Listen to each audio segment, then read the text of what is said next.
Hello, welcome back to LeftBrainedArtist. Today we are going to do a live experiment with the Shelee Art paint blooms. I have not tried this previous to this week, and I wanted to try a couple of different things that I've looked at and read about. I'm not using a specific recipe this time because, again, I learn by making mistakes. So I'm going to make a bunch of mistakes today, and hopefully you guys can learn from my mistakes also. So last week I did a couple of these with some interior house paint that I had for my baseboards. And these are a few of the skins that came from that. They're just little skins. And I came to find out that you shouldn't use the base A paint base. Base A is really for the lighter colors and to get that really bright shine. You really want to use the base C. This is more for darker colors, and it actually holds the tint better. So we're going to try with the Valspar high gloss enamel. I know a lot of people use satin. They didn't have any, so I'm using the high gloss. And then we're going to do 3 different experiments. One, we're going to try with doing the colors with Mod Podge, one with polyacrylic, and one with Flood Floetrol. And we're going to use Wild Iris from Apple Barrel, Outrageous Orange from Apple Barrel, and Apple Tart from Craft Smart.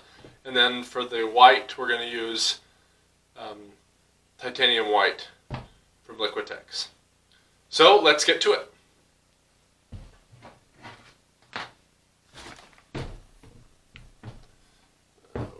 This way.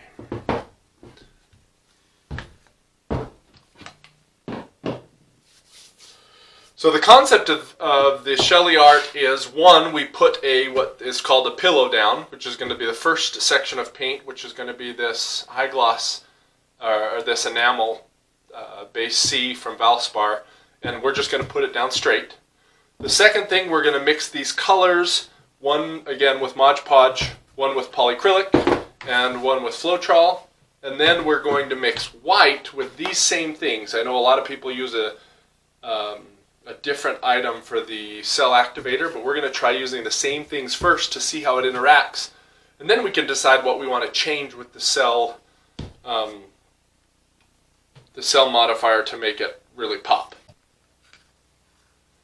So just to show you, I've mixed about a half a teaspoon of pouring medium and same half a teaspoon of color to each of these. There's not very much in there. I don't need very much to do this experiment, but this is what I'm doing for every single one of these. All right, so now I have each of my colors done. I only need a tiny bit of each. Again, these are all with Flood. These are all with polyacrylic. And these are all with Mod Podge, and because the Mod Podge is so thick, I added a tiny bit of water to each one of these. So really quickly, I just wanted to show you the difference between the base C and the base A ultra white. So this is actually white paint. You can see it's very opaque. It has quite a bit of white already in it. This is more of a cream color, and when it dries, it's going to be translucent. But that's why this gets used and not a regular paint, because this will hold tint better, and then I get some more vibrant colors. All right, now I've put about 2 tablespoons of paint in each one of my little circles, and they look different because of the angle of the camera, but they're the exact same. I made the circle out of one of my cups, so these are all the exact same size. So what we're going to do here, we're going to put these on in the exact same order. I'm going to put a dab of purple. I'm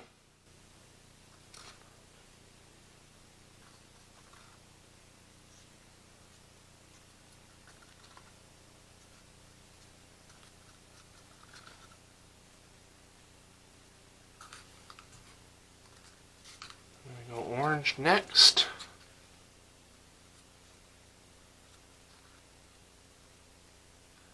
This is probably a little bit too thick with the Mod Podge. I probably need to add a little bit more water, but I'm committed now, so we're just going to go with it.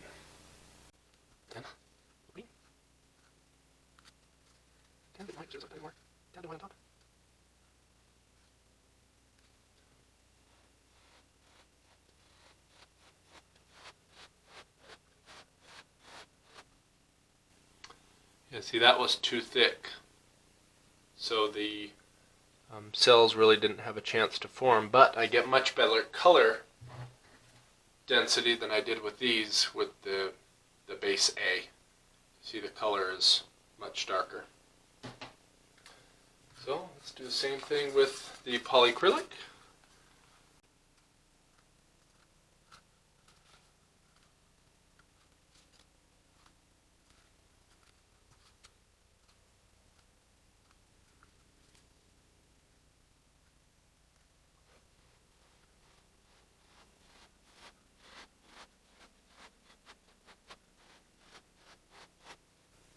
Let those sit for a bit, but I got way more, I mean, I can already tell I got way more cells here with the polyacrylic.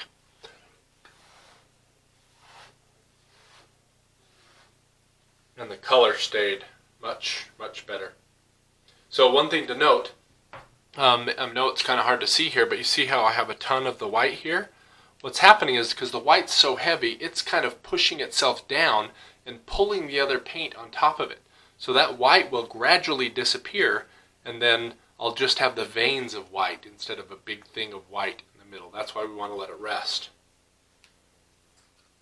So last but not least, we're going to go with the Floetrol. Same color. One thing that's interesting, what's hard to tell here, is the Floetrol is actually combining with the tint a little bit more than the other mediums orange. Just change how it affects itself.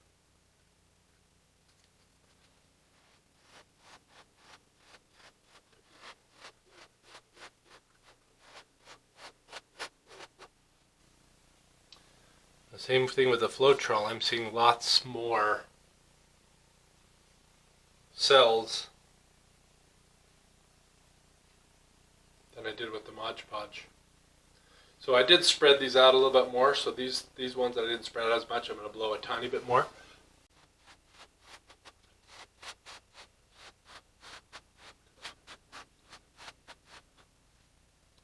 But this is quite interesting.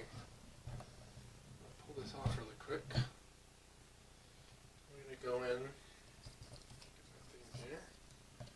So this is Floetrol.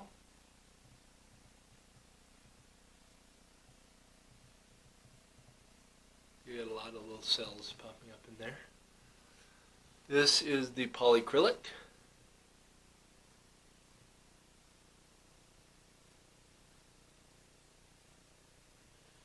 This is the Mod Podge.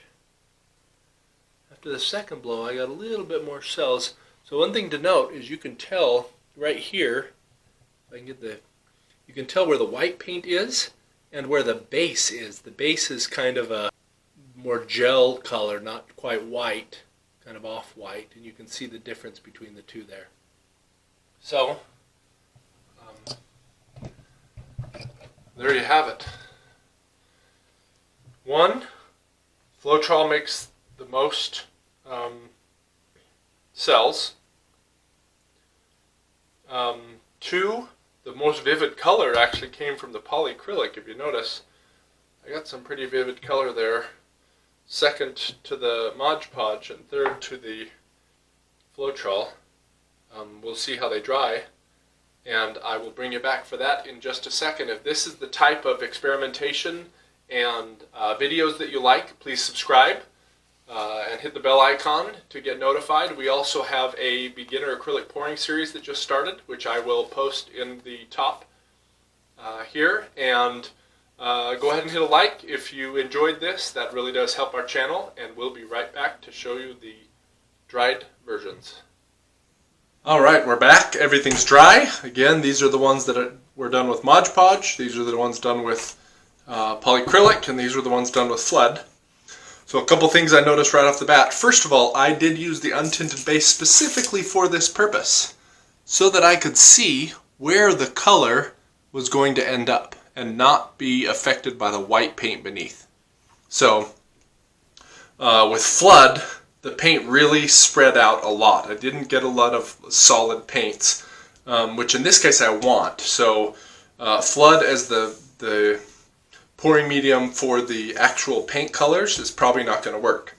Polyacrylic was much better. I got lots of big thick pieces and then some of these things out here. But as you can see on the interior, there was lots of places where the underlying paint showed, which I don't really want. I think I either need some more paint or something else to keep it from separating so much. And then the Mod Podge, same thing. The colors didn't stay very well together, and then they kind of went on the outside, and that was it.